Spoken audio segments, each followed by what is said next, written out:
Hey, stupid. Welcome to another episode of whatever this is, The Sight Beyond. Today, I'm going to tell you to stop focusing on your incompetencies that you believe in.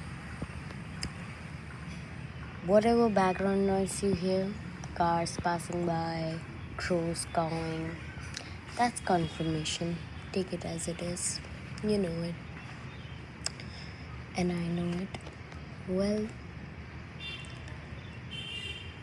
I have been throughout my life someone who often has internalized as a child, even as a teenager, even though I thought I didn't, but I did.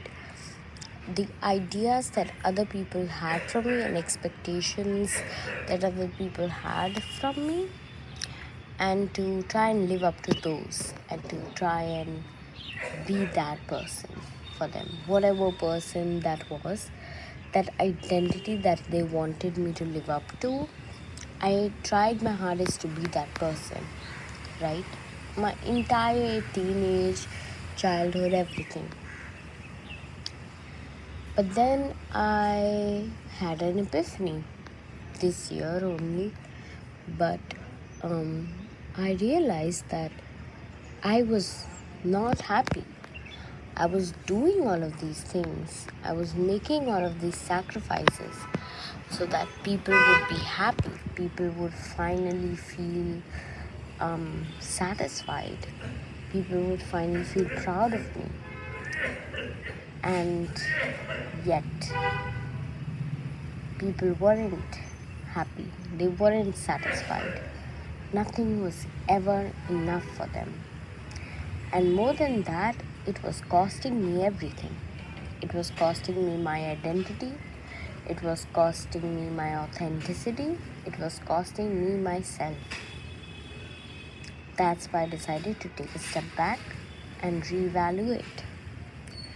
And that's when I realized that the path that I had been on for such a long time had been a bullshit path that I thought that I had to take up to prove to the world that I'm not stupid, that I'm not incompetent. Because that is the idea I had internalized in believing that I was somehow, no matter how hard I tried, just inherently incompetent to survive in the real world.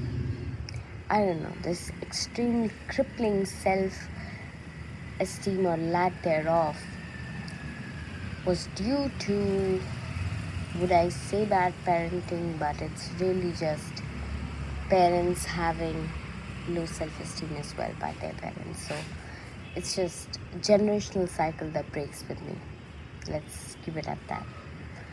But that is the reality of it. That is the sad reality of the situation, that I was believing in the illusion of my incompetence. I was putting the most effort in studies in school because that is what I was told is expected from a child like me. So I was studying, I was putting in extra efforts, I was cutting back on extracurriculars. I was doing everything to do good in school, and I was. I was the top 5% of my class throughout my high school and middle school. I was doing great things, but I was no longer happy. I don't remember very fun years from my high school and middle school experiences. Why? Because I was stuck trying to live up to the identity of the overachiever, eldest daughter who had to just show up and be the best at the most difficult thing on this planet, which is studying, because it requires a lot of brains and it requires a lot of grit. That's what my parents, especially my mom, told us to do. It's study and you will do great in life. So I kept at it. I kept trying and I kept studying, and I'm not giving up studying. That's not the idea I'm trying to pitch here. My idea is I kept studying and only studying and gave up every other aspect of my personality to pursue this one goal that when I was so close to reaching the goal of like clearing the one biggest entrance exam of my country, I realized that this goal was not mine, this life is not mine, this identity is not mine.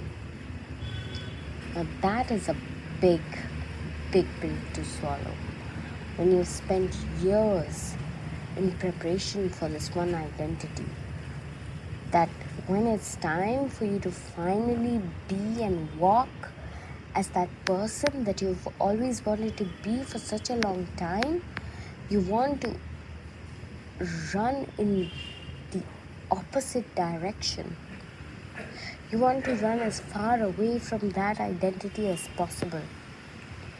You want nothing to do with that identity.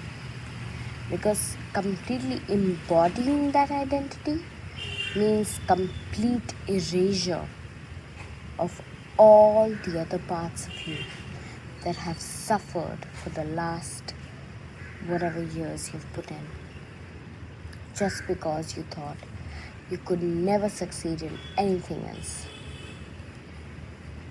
We often internalize these incompetencies about ourselves, and we often internalize these beliefs about ourselves, but these beliefs are not really our own, and it's our responsibility, especially as adults, to completely forget about them and these identities and shed them as soon as possible so that we can actually grow into the individuals that we were intended to become, I know this message seems long and I am sorry about that, but the message is important as well. And I know I'm kind of rambling through this message also, which is also kind of bad, but the entire idea is no one said that you can just be an artist and never win a Nobel Prize in physics. No one ever said that you can be a writer and just that. You don't need to believe that you can't bake focaccia. You don't need to believe that you can't grow a whole tree or a human being. I mean, biologically, if you're a man, that's like, if you have XY chromosome, I'm sorry, but you get the gist. These are very literal examples, but the point is, no one really puts our limits on us, and none of these limits that we put on ourselves are really true. So really it is about breaking the perceived illusion of your incompetence and believing the actual reality of things and possibilities which are infinite.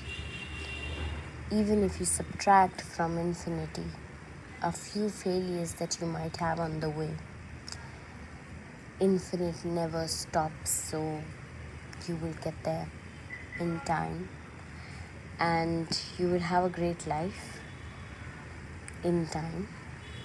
And I know it seems kind of frustrating to say in time. What time? When is soon? Really, God, when is soon? But soon, that's all I know. It's gonna be at the right time. You might not understand it right now, but it's gonna come. It's gonna be at the right time. It's gonna come to a version of you that is the right mindset and in the right energy to hold that manifestation, to hold that wish, to hold that life and multiply it. And so it is.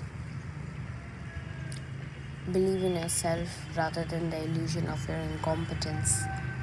Do that. You owe that to yourself.